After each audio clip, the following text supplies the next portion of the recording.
CM Vishnudeo Sai ने केंद्र सरकार के बजट पर प्रतिक्रिया दी। सीएम साय ने कहा कि बजट में सभी वर्गों का ध्यान रखा गया है, जबकि वित्त मंत्री ओपी चौधरी ने कहा कि बजट में पीएम मोदी का अमृत काल का विजन रखा गया है। वाणिज्य और उद्योग मंत्री लखन लाल देवांगन ने कहा कि बजट में सबका साथ सबका विकास के ध्यान पर आधारित है ये पूरा बजट।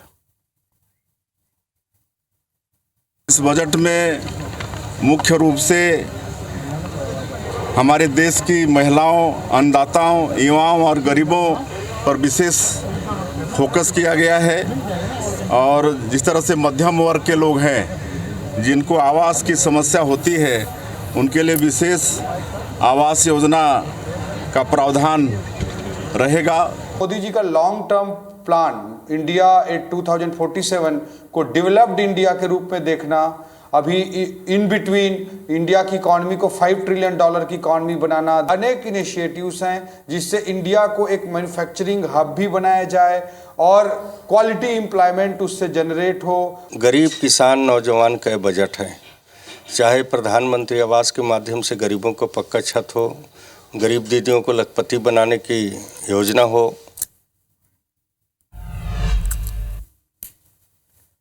केंद्रीय वित्त मंत्री निर्मला सीतारमण ने गुरुवार को अंतरिम बजट पेश किया और इस बजट को एमपी की मोहन कैबिनेट ने ऐतिहासिक बताया। आप भी सुने क्या कुछ उन्होंने कहा है।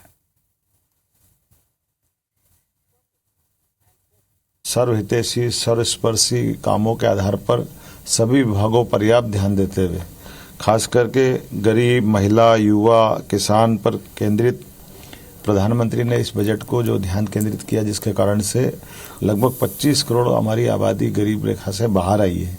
ये बहुत बड़ा एक तरह से उपलब्धि है और आने वाले समय में ये जो नया टेन्योर आएगा, इसमें तीसरी अर्थव्यवस्था का जो उनका संकल्प है, उसका पूरा बेस दिखाई दे रहा है। सर्वस्पर्शी बजट है, सभी वर्गों को इसमें छुआ है और 2047 तक जो यशस्वी प्रधानमंत्री जी का जो संकल्प है कि विश्व में विकसित भारत, हमारा भारत विकास की श्रेणी में नंबर 1 पर आए और विश्व गुरु के स्थान पर बैठे, वो सपने को साकार करने वाला यह अंतरिम केंद्रीय बजट है। ये बजट में आप देखेंगे कि 2047 जब शताब्दी पूरी होगी हमारी स्वतंत्रता की, उस वक्त का ध्यान रखते हुए बजट बना है। नरेंद्र मोदी जी ने कल्याणकारी और विकासशील सरकार की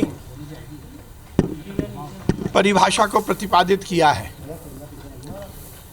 विकसित ये हिंदुस्तान बने, इन सबको परिलक्षित करता हुआ ये बजट है। मैं बहुत स्वागत करता हूँ। गरीब कल्याण की हमारी योजनाएं हैं, उनने सुखद परिणाम दिया है और इसलिए 2 करोड़ प्रधानमंत्री आवास और मिलेंगे और 3 करोड़ लखपति दीदियां बनेंगी।